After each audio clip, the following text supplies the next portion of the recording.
Hello, this is Chris of Magoosh, and on today's Vocabulary Wednesday installment, we have even more difficult words. That's right, we're going beyond difficult, and we're getting into the even more difficult realm. So these are going to be some tough words. Starting with perfunctory. What could it mean? Does it relate to function? Sort of. What would that even mean? I don't know. But let me give you a perfunctory take on it. The definition of perfunctory means done in a manner where you don't really care and you're just going through the motions. That would be terrible if I did that on Vocabulary Wednesday, so I never give perfunctory definitions except for the one I just gave. Martinet. Oh, I know those little dolls that are hanging out on strings. Nope, those are marionettes.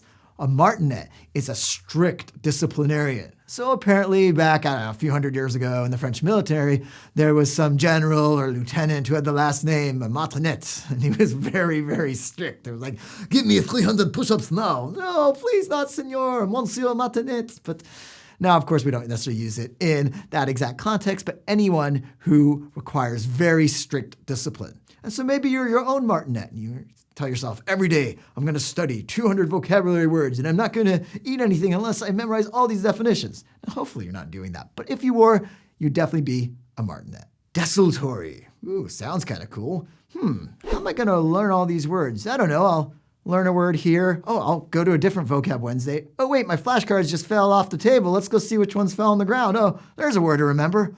Wow, that is all over the place. Not a good way to go out learning. And that is exactly what desultory means. Lacking a focus or structure, rambling all over the place. And hopefully that definition wasn't desultory. Iniquity.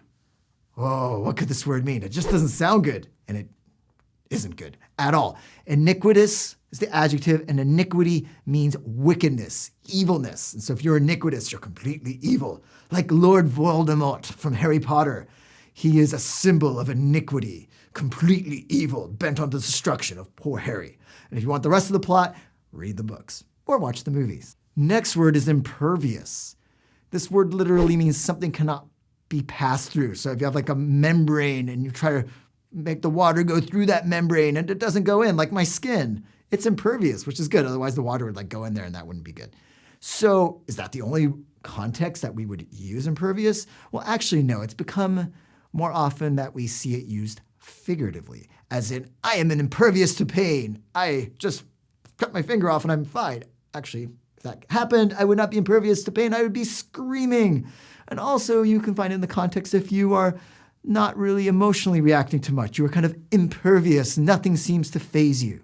Obsequious is our next word. Obsequious. Ooh. Is it evil? Is it like iniquitous's cousin? I am obsequious. Well, not necessarily, but it doesn't have a positive connotation. Somebody who's obsequious is essentially a kiss-up, a brown nose, someone who just uses flattery in a really obvious, almost pathetic way.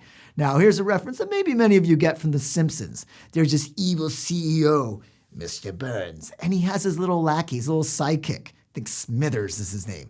And no matter what the iniquitous Mr. Burns is up to or does, Smithers will always say something to the extent of, oh, you are so amazing, sir. Everything you do is absolutely wonderful. Even though you just burned down a building, it doesn't matter because you are the greatest.